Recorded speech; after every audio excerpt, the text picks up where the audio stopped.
John Shaw and I met about a month ago to talk about what we each would be covering. We presented Deborah with a proposal that he go first and I go second because we were going to be switched originally. But this way John has done half of my talk and now I can do whatever I want. So thank you very much, John. He and I tried to convince him, he being an East Jersey resident of Toms River and I being a West Jersey resident of Hopewell, that we should dress up as Berkeley and Carteret since it was on Halloween, but he wouldn't go for it. And as I was listening to Dr. Price's wonderful talk this morning, I was thinking it probably would have detracted if he had been dressed as the Duke of York. So I'm glad I didn't push for this. Thank you for the introduction, Beth. I have been an archivist since birth. When I was a child, I grew up in Hopewell, surrounded by extended family. I was very close to my grandmother, who lived with us, and she would tell me all kinds of stories about her family. Of course, her family, I knew many of them all around me, my great aunts and uncles. But she had much of her own family history kind of a little bit off. So I was inspired to, out of my affection for her, completely disprove her whenever I could. And my brother, when I was about 14 years old, was working as a microfilmer at the State Archives. And I had already probably for 2 years then been finding books wherever I could find them and tabulating information. And he said, come to the archives with me. That's what everybody's doing there. So at 14, I ventured into Trenton with him and never left. And back at that time, the Mercer Metro still ran out of Trenton, and Hopewell was the farthest reach of the Mercer Metro.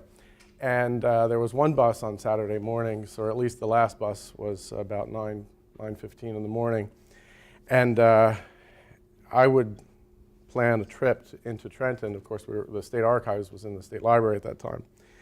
And I would start thinking, about all the things I was going to look up the next day, and I'd end up staying awake because so many things were going through my head until 3 o'clock in the morning, and then I'd sleep past the last bus to Trenton and miss my whole opportunity to take a trip. But every once in a while I did get into Trenton, and I'll never forget the one time that my father worked for the state of New Jersey as well, and he did not tell me that the state library would be closed because it was a state holiday weekend. So I got up, and I actually made the bus that time, and I got to Trenton, and every state agency was closed.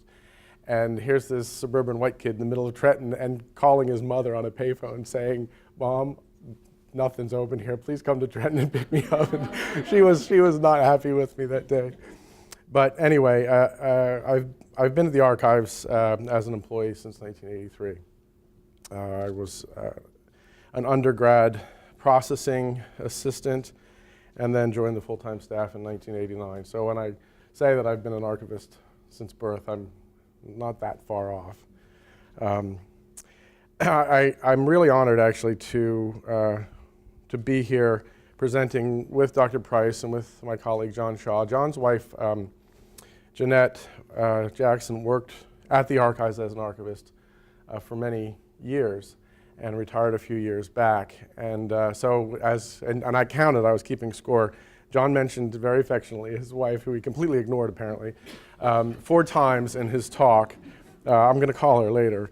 But as he was giving you the quote about government documents being the borderland between archives and libraries, I was sort of chuckling to myself because I imagined John and Jeanette's house as the borderland between archives and libraries. And I say that because I was there a year or two ago, and I was fascinated by their house. Now, John has built floor-to-ceiling bookshelves all over the place. The place is just filled with books, as you would imagine in a librarian's home.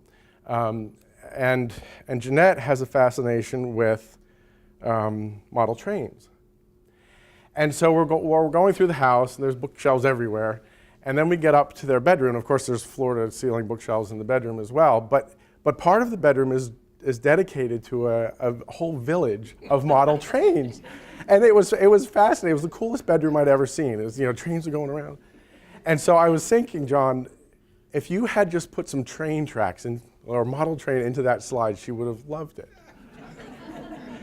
Anyway, I'm being very silly at this point. But one thing, before I get into my topic, which is the records of the East and West Jersey proprietors, and as I said, John has said a lot of things that I can sort of build on. I did want to mention that as John, and I didn't know what John was going to present as the earliest government document, so I was waiting on the edge of my seat to see what he was going to come up with. And ideas were going through my head, and he and I talked about whether the concessions and agreements of 1664 had ever been printed at that time, which they hadn't, so that was ruled out.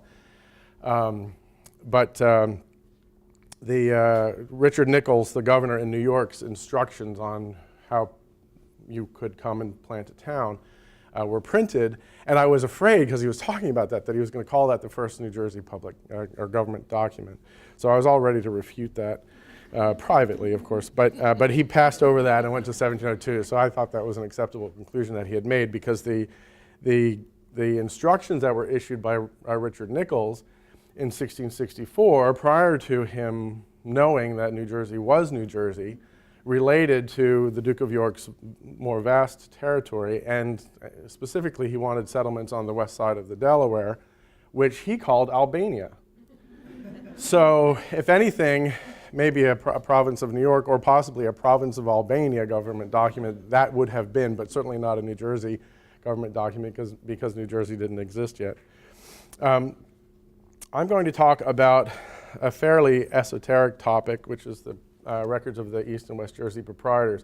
This is usually a presentation that I give to genealogists, and so I'm going to craft it a little bit differently, I think, today, because I'm curious to know how many of you have done some research on your own families, just out of curiosity. So a pretty good number, and a good number of you, I imagine, help genealogists in the libraries that you work in sometimes. Is there anyone here that has absolutely no tolerance whatsoever for family history, just out of curiosity? and yet you became government documents librarians. It's very impressive. So I'm glad that you have some tolerance for genealogy.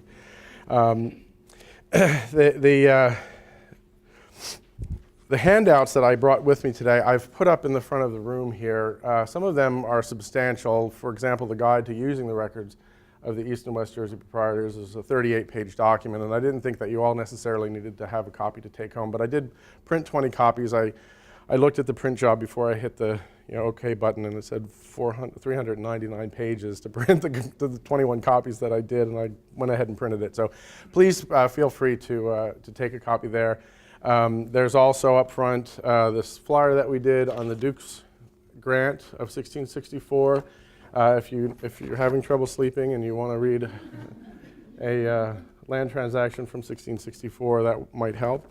And then also, I brought, this year is the 350th anniversary of New Jersey, as you know, and as the state archivist, it's been probably the craziest year of my entire career. I happen to also hit 50 this year. I was born during the tercentenary.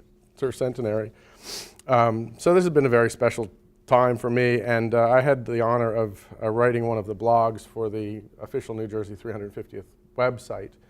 And I printed that out, not necessarily, not because I think anything special for having written one of the blogs, but I pulled off something which I thought was pretty cool, actually, which was to compare the founding of New Jersey to the series Game of Thrones. And that's not an easy thing to do. So, by the way, this is what happens to archivists after 30 years. You need reading glasses. This is the best investment and the only investment as a public servant I've ever made. But I'm going to read to you the first part of this, and then maybe you'll be interested in reading the rest of it. Royalty and exile, nobility and drag, provincial power grabs, lions, wolves, and crows, one unlucky bastard, and a beheading.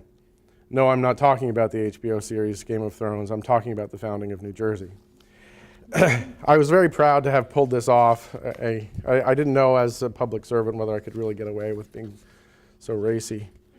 But just to humble me, after this was posted to the internet, a couple of comments were posted two very nice ones from people that I know personally, and then one from someone named Sylvie.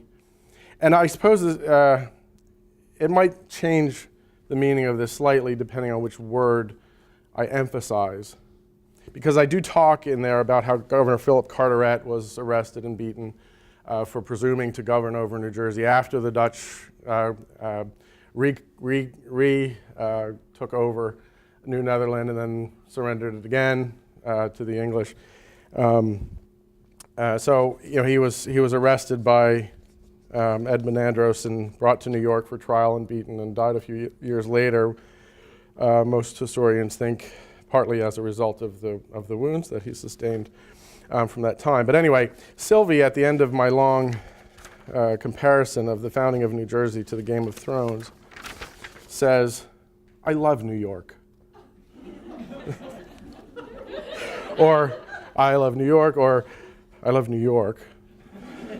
I love New York. I don't know, you can say it any number of ways. I was hoping and trying to console myself that maybe she loved the fact that New York arrested New Jersey's governor and beat him to get death, and she wasn't really saying that this thing that I had written was just a piece of nonsense. But anyway, that's what I'm going to believe anyway. So now on to my topic. I suppose I should hit that at some point. So let's see if I can do this. Who are the proprietors? John told you about Berkeley and Carteret, and who received New Jersey in 1664, it was named for Carteret's homeland, a distant cousin of mine, by the way. And by the way, we've had 4 delegations come from the Isle of Jersey, for those of you who don't know that, this year, as part of our 350th celebration. The last delegation just left a couple of days ago and left me with this little pin which has the Isle of Jersey's flag and the United States flag. They're trying to get people to come to the Isle of Jersey, which is sort of like the Cayman Islands, I guess, of Europe. So I encourage you all to take vacations to the Isle of Jersey because it looks like a very lovely place. And I won't get any commission, I don't think, but I do hope to get there myself. But the Berkeley and Carteret received New Jersey from the Duke of York, and a few years went by. Of course, the Dutch took it over and surrendered it again. And by the way, Charles and the Duke of York both reconfirmed their grants to Berkeley and Carteret. So it did legitimize, even though Berkeley did sell it when he didn't have ownership of it, the grants to them were reconfirmed. So it sort of secured at least their title by conquest of this land from the king down. But Berkeley and Carteret subsequently, their interests were sold off to groups of investors. And these investors, and William Penn was involved in both sides, East and West Jersey, before he got distracted by that place we call Pennsylvania, where apparently America starts, if you remember the billboards from a few years ago. But anyway, William Penn was involved, and in East Jersey, you had Carteret's successors, and in West Jersey, you had Berkeley's successors owning not only the rights to the land distribution, but the governance of this territory. So the proprietary period from 1664 up until 1703, when Queen Anne appoints her transvestite cousin Lord Cornbury to be our first royal governor. From that time, 1664 to 1703, we call that the proprietary period. The map that I have over here shows you what New Jersey looked like at the end of the proprietary period, and I'll point to the map a couple of different times during my presentation. So I'll just leave it there for you to ponder for right now, and especially that part that jets up into the top, and that little place called Staten Island, and that very large county that's a third of the entire province of New Jersey, which is Burlington County, which you know a little differently today. I'll get back to the map in a few minutes. So the groups of investors who acquired the rights to the land distribution and the governance formed themselves into East and West. They divided the province of New Jersey into East and West by virtue of an agreement that they made in 1676, and then a line that they surveyed 10 years later.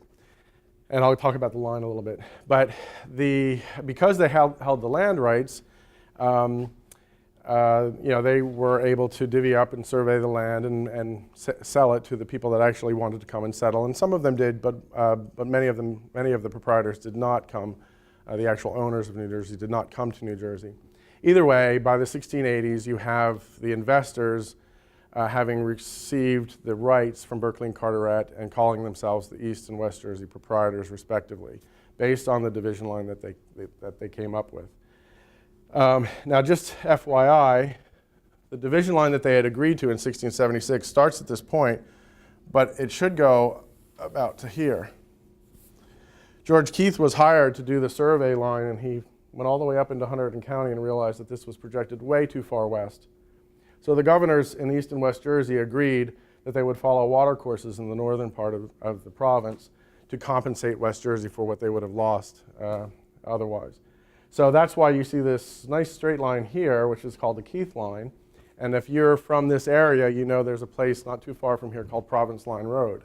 That is on the Province Line. If you see places in New Jersey called Province Line this or Province Line that, very likely it relates to the Keith line, which was called the Province Line. Later, they agreed to another line that was more accurately on the projection that was made in 1676, which was called the Lawrence Line. So you have this, it's not a no man's land between where the line was drawn and the line should have been drawn. I would call it rather an everyman's land, because during the history of land distribution, you do have East and West Jersey both surveying and setting off land to settlers in that middle area, and you never know whether it's going to be in one set of proprietors' records or the others if it's right in that central area, especially after the Lawrence Line is laid out in 1743.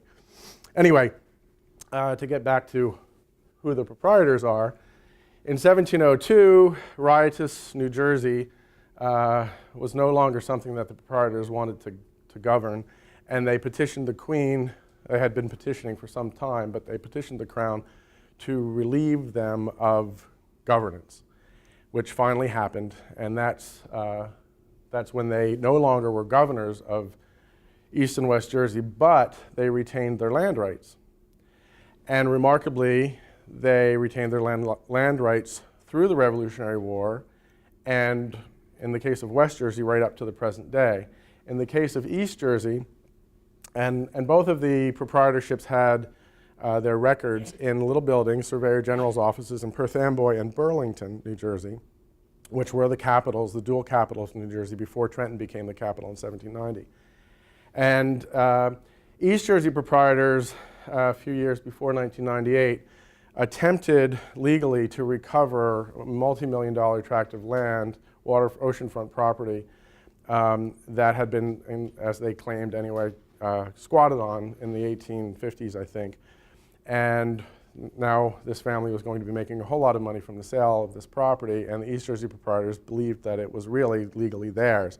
They went to court, and they lost. And they realized that not only were they corporately liable, but personally liable for the countersuit and the legal fees. And that prompted their negotiation with the state's Green Acres program to transfer whatever the remaining rights were to unappropriated, unsurveyed lands in East Jersey. And in 1998, they actually did that. The state paid them a couple $100,000 for whatever remaining rights they had. And as part of the bill of sale of that transaction, all of the records of the East Jersey proprietors, which had been inaccessible to the public, really, for 300 years in this little building in Perth Amboy, came to the state archives. And that was one of the most memorable days of my career. One of my staff and I took a rusted out state van, practically no roof left on it whatsoever, drove it to Perth Amboy, filled it to the ceiling with the records of the East Jersey proprietors, drove back on 195 and brought the archive of East Jersey into West Jersey for the first time ever. And fortunately, I was praying the whole way that it was not going to break down because no one knew that we had all these records transporting across the state. So the records of East Jersey proprietors became accessible at the state archives in 1998. and we've been processing them since then. And the records of the West Jersey proprietors, who are still an active organization, they meet every year. They still, in theory, have the land rights for anything west of the province line. Their records, I negotiated with them an indefinite depository agreement with the state archives, and they came to us in 2005. So in 2005, the 3/3 of New Jersey's colonial archives finally really worked together under one roof, accessible to the public for the first time in history, and that's quite remarkable when you think about it. So we are literally unpacking boxes of records from the 1600s at the state archives, and that's pretty fascinating if you think about it. There are now in my blog, I won't ruin it by telling you one of the ending lines, but we don't know what we're going to find, and there's a great deal of information yet from the 17th century that has still never been published, still never really been analyzed. In 2005, we also acquired at auction records of Governor Robert Barkley at Christie's Auction House in New York City, which was a whole volume of briefing documents and maps that were presented by the East Jersey proprietors to their governor in Scotland. They were papers in his family's possession for centuries. They were not documents that we could claim as public records that the state archives has a legal claim to. So we, at the time there was money in the state budget and we were authorized to bid on them, and we brought them into the archives as well. So there's a great deal of scholarship that can still be done in New Jersey's colonial period. Anyway, so that's who the proprietors are, and you get a sense of why do you care? Well, it's 350 years of land records. For West Jersey in particular, there's a lot of buried genealogical facts, and at the end of my presentation I do a couple of case studies from my own family research to show you how the records of the East and West Jerseys can be used to find things that you never would have guessed you would find out. Very little has been published of the actual records themselves, vital for tracing land-owning families and understanding the historical boundaries as well. And it's among the State Archive's highest priorities for processing and indexing. So there must be some reason why we're focused on it. East and West Jersey were a little bit different in terms of how they were colonized and how the shareholding evolved. In East Jersey, they took the shares and they said anyone that holds a quarter share out of the 24, well, what happened is Carteret's ownership was sold to 12 men. They each took on a partner, and so there were 24 shares. And then they said anyone that holds a quarter of one of these shares has a voting right as a proprietor of East Jersey. So there were 96 voting rights. In West Jersey, you have a slightly different situation that evolved, which means that you could say the records were maybe a little bit more egalitarian. They represent more of the settling families rather than the proprietary shareholding families. Because in West Jersey, what happened is they gave Fenwick, John mentioned John Fenwick, William Penn and the others that had acquired the Berkeley rights signed a deed with John Fenwick to give him 1/10. And so he set up his colony. We know it today as Salem and Cumberland counties, but Fenwick's colony was 1/10. And then the remaining proprietors signed the quintipartite deed to divide, to draw the line with Carteret's successors. And so Fenwick didn't need to be part of that because his little piece there didn't touch where the province line was going to be. So the others and the East Jersey folks agreed to this line. But whatever was left of West Jersey besides the Fenwick part, which they had divided into the rest of the other tenths, they divided into hundredths. And if you owned a 32nd share of 1/100th of West Jersey, you had a voting right in West Jersey. So as compared to 96 voting rights in East Jersey, you had potentially 3,200 voting rights in West Jersey, which means the people that were actually settling may have owned a proprietary share. So you had, and also West Jersey was more directly a Quaker endeavor than East Jersey was, so there was also some egalitarian philosophy, I think, built into West Jersey's charter and that kind of thing. So you had a little bit different feel for what's happening in the colonies and therefore what you can expect to find in the records. Now, I'm trying to keep you all awake because you've all had lunch, and I want to tell you that 2 weeks ago I gave a presentation on understanding New Jersey's geography during the proprietary period to the Society of Colonial Wars in the state of New Jersey. Now, these guys, it's a lineage society, and I don't know if women are allowed to join or not, but there weren't any women there. Sometimes they bring their wives. Anyway, they have to claim descent from a colonial New Jerseyan who served in public office or in the military. Anyway, they call themselves the Warriors. And they have their meeting at the Nassau Club here in Princeton, and they invited me to talk. Now, this is a wonderful group of people. Don't misunderstand me, because they've given us grants, conservation of documents, exhibit case. They're truly wonderful people. I went to their luncheon, and my job was to speak after the luncheon. I guess dessert served, and I'm supposed to get up and start talking. So I got there, and they were still having their board meeting with 20-some people around these big tables. And that finished up, and then I talked to the Governor General, I think is his name. And I said, so I'm going to speak as soon as lunch is settling down, right? He said, no, this is how it works. He said, first we have an open bar for an hour. Then we sit down to lunch, and then at the end of lunch, that's when you get up and talk. And I'm thinking, that's going to be great. So, as you might expect, there were certain key people that were very charged up from the alcohol they had imbibed. And then there were other people that were totally passed out in their seats. So overall, it was pretty good. But anyway, so you get the sense of the difference between East and West. And John was timid about dates, but I'm going to throw them right up there at you. These are some of the key dates to remember. 1664, of course. 1676 is when it's divided. 1702 is when it becomes a royal colony. 1719 is when New Jersey and New York agree to this point here. Now, this is the northern point of the line projected from here as the boundary between New York and New Jersey. Now, those of you who know what New Jersey looks like today, you know that this is not in New Jersey anymore. And as the Duke of York granted New Jersey, everything west of the Hudson River belonged to New Jersey as well. The Hudson River is here. So why isn't Staten Island in New Jersey? Well, because New York is very greedy. Honestly, I'm not just being pejorative. It's as simple as that.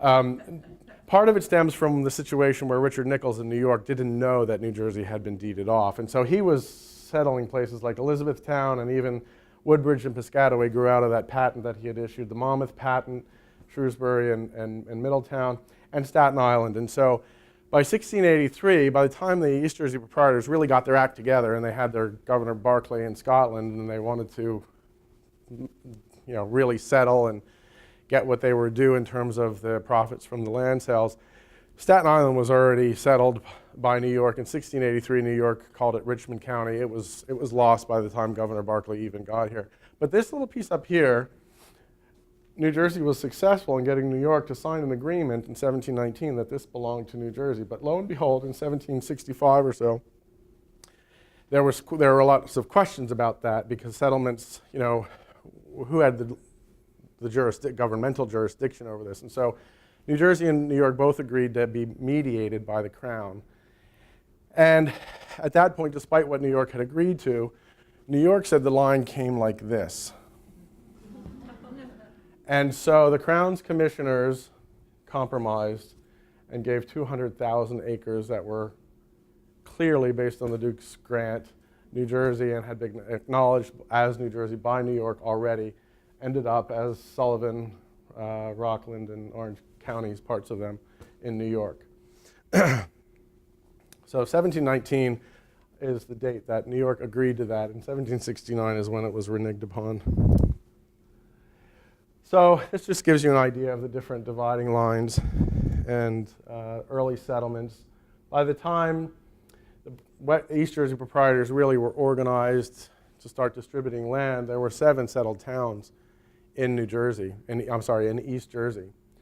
And Governor Berkeley in Scotland was presented with a briefing document describing those 7 settlements, which had never been seen before by New Jersey historians until we acquired this set of records at Christie's. So a full transcription of that was that I did was published in the Journal of the Rutgers University Libraries the year that we got those records.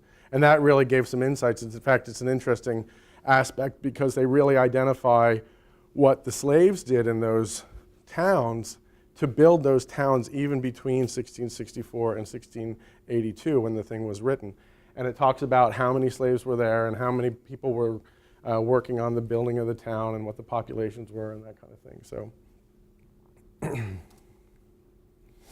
West Jersey, of course, had settlements along the Delaware River, including Fenwick's colony down in Salem County, and they were building also in part upon earlier Swedish settlements that were there. So by 1710, this is what New Jersey's counties looked like.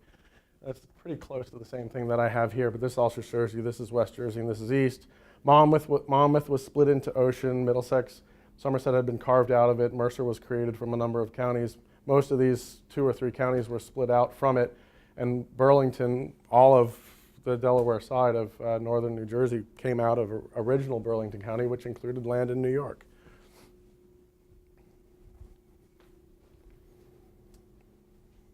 That's the Lawrence line. So you can see that sort of triangular area that was sort of everyone's land for a while. And I won't go through these in detail. Just I'll let you know that there are certain indexes and abstracts and records that have been transcribed, and we're working on more. But what I'd like to do is get into the case studies so that you can actually see. You have similar records in East and West Jersey. In East Jersey, they tried to collect, basically, in lieu of property taxes, quit rents on the properties. So you had an annual payment, essentially a tax to the proprietors, that they tried to collect and caused a lot of contention, which didn't really happen the same way in West Jersey. So that's reflected in the records. So there are quit rent records, for example, in East Jersey. West Jersey, you have the wonderful concessions and agreements of the colony of West Jersey, signed by William Penn and anyone else that wanted to settle there. The original is part of the West Jersey Proprietors deposit at the state archives and bears all the original signatures.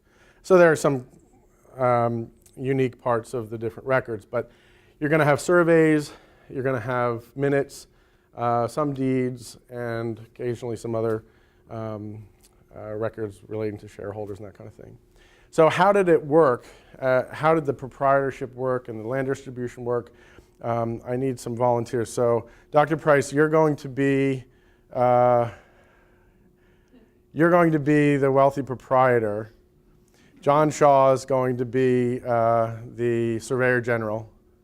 Beth, you'll be the person that wants to move here and get some land. I think I need one more person to do this, but I'll figure that out. So Dr. Price has a share of New Jersey. He owns 1/24, say. And the proprietors decide that it's time to issue a dividend, just like a stock company would today. And so the way that they issue a dividend is to declare that we're going to survey out 100,000 acres of land. And based on the shareholders, each is entitled to a certain amount of acreage based on their share. So now Beth comes along and says, I want to buy some property, settle on. And so she approaches Dr. Price and says, I want to settle in such and such a location. And he said, well, I just happen to have a share that entitles me to some land in that location. So I will talk to John Shaw, our surveyor general, and he will go and survey a piece of land where you would like it, as close as we can get. And then you pay for that directly to me, and that will all be recorded in the records of the proprietors. So that's sort of, in a very small nutshell, how the proprietary records work. It's very important to understand that then, after Beth settles there, or maybe she was just investing and sells it to Deborah, that Beth's transaction to Deborah is not going to be a proprietary record. It's not going to be recorded in the records of the proprietors. Whereas the original transaction, the surveying out of the land from Dr. Price, and then the severing of its title to Beth should be recorded in the proprietary records. So if you're helping genealogists to understand this, and they're looking for a deed from the 1700s for their ancestors' land, it's important to understand that the proprietary records are not necessarily the place to direct them to unless there was someone that had a proprietary share involved. Now, you'll see in some of the examples that I give you from my own case studies that especially in West Jersey, a surprising number of people did have shares, and so their records are reflected in the proprietary records. But you're not going to get all the records from that time period from the proprietary record books. And there are other record books recorded by the government after 1702. After Lord Cornbury was sent to be governor here, he had provincial secretaries, essentially the forerunners to the Secretary of State, who recorded deeds in deed books, and the counties also recorded deeds, some of them even in the 1600s. So there are multiple sources to go to for land records, and the proprietary records are only part of it, but it's a part that's been largely hidden from the researching public for many, many, many, well, centuries actually. So there are things to be found in there that nobody yet knows that they're there. So I'm going to skip over a lot of these things. These are just references to some of the sources. I will mention that we are currently transcribing the minutes of the West Jersey Proprietors as well as the Colonial Supreme Court, which starts in 1704, because they've never been published and transcribed. So that is something that the archives hopefully will be publishing as the inaugural volumes of a 4th series of the New Jersey Archives. I was hoping to do it by the end of this year, but proved that there were only 24 hours in the days this year. And so maybe it'll come out next year. But there are some published. The East Jersey Proprietors Minutes, for example, are already published. So the other thing I wanted to mention is there are a couple of record books, actual record books, that were never indexed or abstracted. And we've done a lot of indexing on our website. If you go to our website and go to the searchable databases page, you'll see that there's a Colonial Deeds and Surveys database. And we have just added to it, I'll go back here, but this little picture here, the 2 volumes that are shown there is the index that was done to the colonial conveyances. Those are the land records that were filed in the provincial secretary's offices, and only 12 copies of this index were ever made, and they're in key libraries, including the State Archives. There's probably a copy at the State Library. We have just literally within the last week created a database out of that and added it to our Colonial Deeds and Surveys database on the State Archives website. So that is now available. At least about 80% of it is. We still have a few more things to add to it. But we're making progress. So I wanted to get into some of these case studies. Now, it was inevitable that I would end up at the State Archives because I have ancestry in 20 out of New Jersey, direct ancestry in 20 out of New Jersey's 21 counties, and every county in the colonial period. And so these are all actually examples from my own research. Thomas Bloomfield was a proprietor in East Jersey. And this is just to give you an example of the types of records. The top part is from the Colonial Conveyances Index, which I mentioned has already been added to the database that we just put up. So that you can get that kind of information online, and it gives you the land transactions that he was involved in and his sons were involved in. And then this is actually an interesting example from the Woodbridge quit rent book. And I think the quit rents are not really well understood. I certainly don't understand them, and I don't think anyone has really done a comprehensive study of what records survived to understand how they were effectuated, if they were effectuated, what really was accomplished. This is Thomas Bloomfield's account in the quit rent book, and it's interesting because in one place here it mentions his son Thomas, so that's nice. And he died testate, so we knew he had a son Thomas. But this is interesting that is necessary, or that he's mentioned.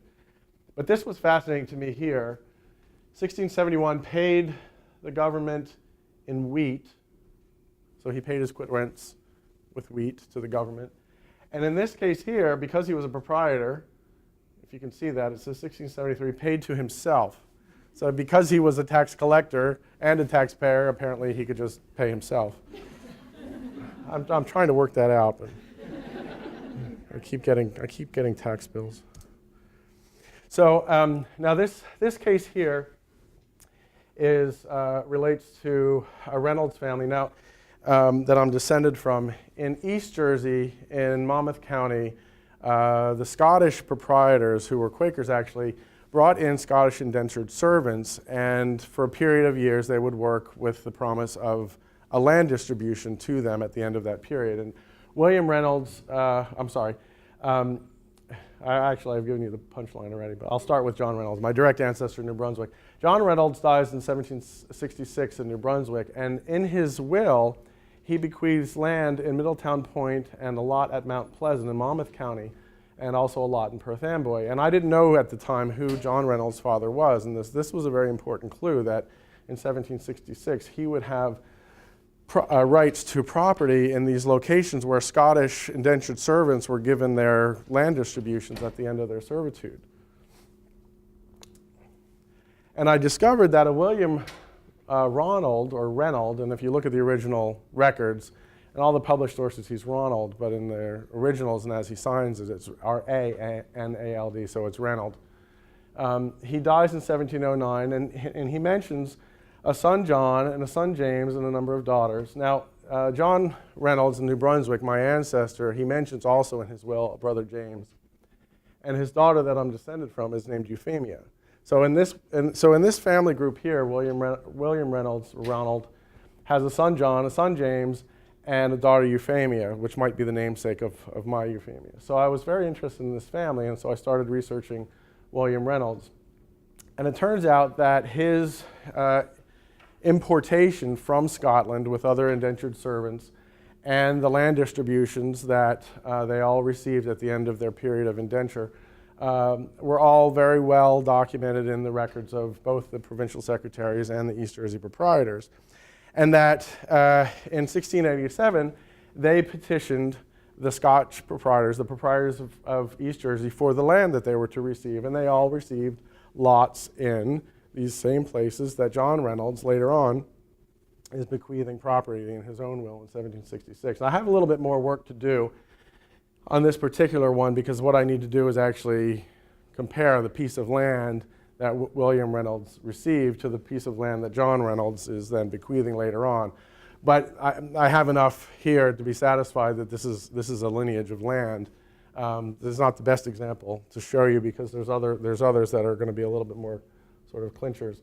But anyway, this gives you an idea of how you can use the land records to piece together genealogical connections, because obviously the land was going to be passed down.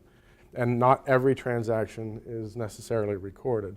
But if I can show that William Ronald's property is exactly the same property that John Reynolds bequeaths in 1766, and he mentions a brother James, and he names a daughter Euphemia, and he was obviously entitled in some way to William Reynolds' land, I've got a pretty solid case for a genealogical connection. There's just examples, references, lists of the Scottish indentured servants that were brought over, and you can see the originals and some of the quotes. But this case study of the Rogers family in Burlington County is a little bit more interesting, because it actually involves a female indentured servant a little later, but most immediately it involves this man named John Rogers, who's also an ancestor of mine, and he dies in Burlington County, I think in 1767. And different genealogies show his parentage and another contemporary John Rogers as being an earlier John Rogers in this town. I know you're not all genealogists, so you have to just try to stay with me. John Rogers, I believe, is the son of this earlier John Rogers, a Quaker. And in 1694, the earlier John Rogers is given a right to West Jersey in this will of Alice Carter in 1694. And then he proceeds to sell out of that right different property. Now notice he sells to Matthew Clayton, who will come into the picture a little later. Anyway, as I said, different pedigrees show that John Rogers was the father of another John Rogers who lives down in Burlington, and he's not my ancestor, so I didn't like that. And the two John Rogers that are both claimed to be sons of this earlier John Rogers both marry women named Martha. They both own land in the city of Burlington, where all the West Jersey settlers initially got their lots. And they both die, I think, in the same year or within a year of each other, around 1767, 1768. So it's a little confusing to try to sort them out. But I was able to sort them out because in 1712, John Rogers, the son of the earlier one who had gotten the proprietary right in West Jersey, sells land based on his father's proprietary right that he had received from Alice Carter. And so I know that this 1712 John is the son of the earlier one. And then I was able to tie my ancestor in the proprietary accounts to the son in 1712 that's identified with his father's right. And so it established the lineage. And then, so this is his account. Unfortunately, Martha Middleton is the woman that the other John Rogers married. So I wasn't happy to find a Middleton right next to a Rogers, but it turned out to not be substantive. Anyway, so the proprietary right that the son had passed down, in fact, to his sons Amos and Abraham, who are transacting in the West Jersey Proprietors. Amos is my ancestor, actually.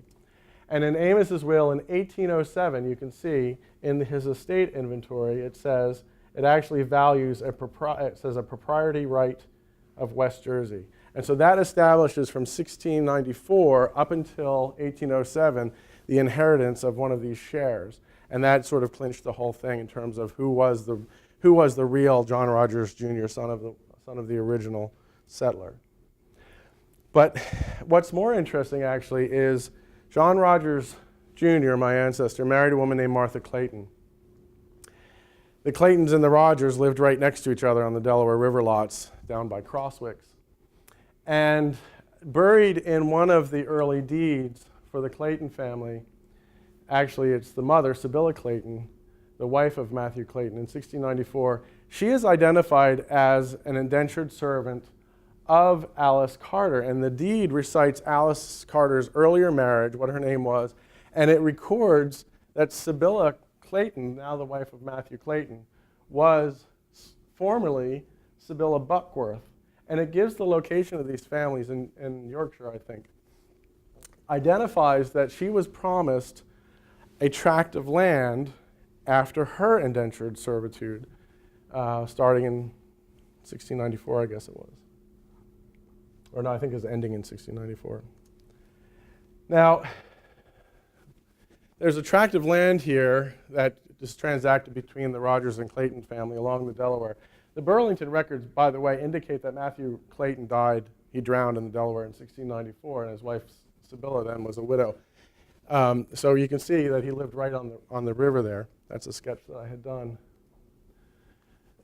But what's really fascinating is in 1727, something called Sibylla's Plantation, is sold by John and Martha Rogers to Nathaniel Leonard in Trenton, 1727, so that's 30 years later. Now, I still have to do a little bit more plotting for this particular one.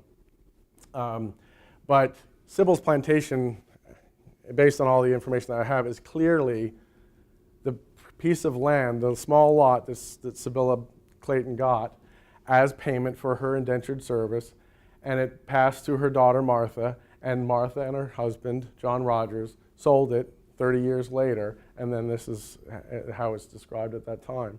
So yeah, I really have to dig down into the land records, but you can piece it all together. The last case study that I have is the Roberts family, and this one is really fascinating. 1720, my ancestor Jonathan Roberts died. He left a will in which he named 6 daughters.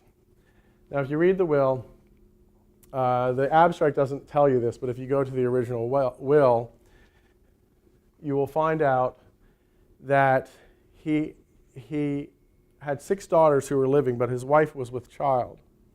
And in his will, based on the common law, if the child was a boy, he was to receive his father's lands. If the child was another girl, she would share the father's lands equally with the other sisters who were already there. 20 years later, Jonathan Roberts' wife, Mary, dies. And she also mentions 6 daughters. So all the genealogists and anyone that's descended from this family always just assumed that if another daughter was born or another son, either it was another daughter or whichever, the child died before the mother made her will. And nobody ever looked more into the fact that Jonathan Roberts, in theory, when he was dying, would have been the father of 7 children, not 6.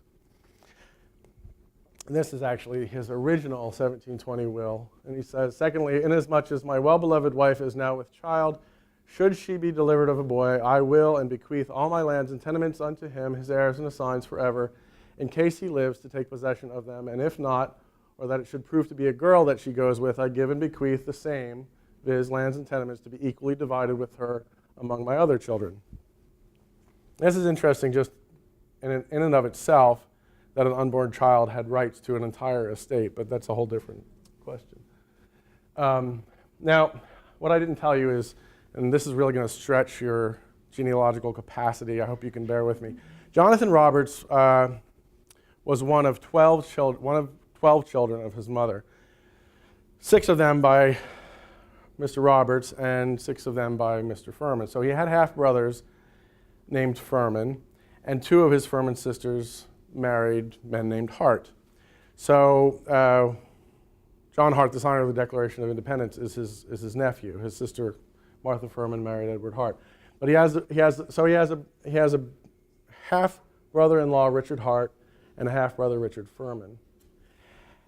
Jonathan Roberts, the earlier one.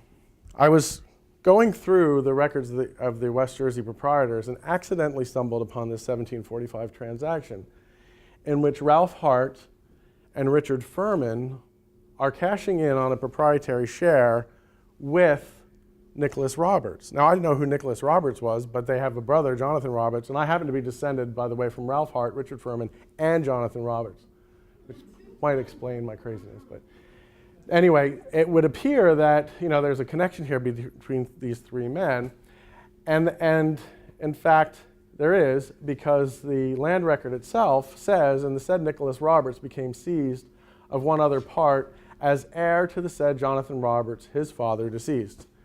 Now, Nicholas Roberts doesn't show up anywhere else on the radar, but he was the unborn child in 1720 that received all of his father's lands. And then once I had the name, I started researching him. And as it turns out, receiving his father's estate was not necessarily a good thing, because at the age of 12, he started to be sued in the Hunterdon County Court of Common Pleas by all of his father's creditors. His father was probably in his 30s or so when he died. And so Nicholas Roberts, with his 2 uncles here, liquidated a share in West Jersey, probably to pay off some of these debts. Whether he survived, I don't know. He may have gone to some other colony. I've never figured that out. But here is the mystery unborn child, 25 years later, showing up with his uncles cashing in on a right based on his father's shareholding with the 2 uncles. So that was really a fascinating and totally accidental discovery. So that's why you care. I think that's all I got.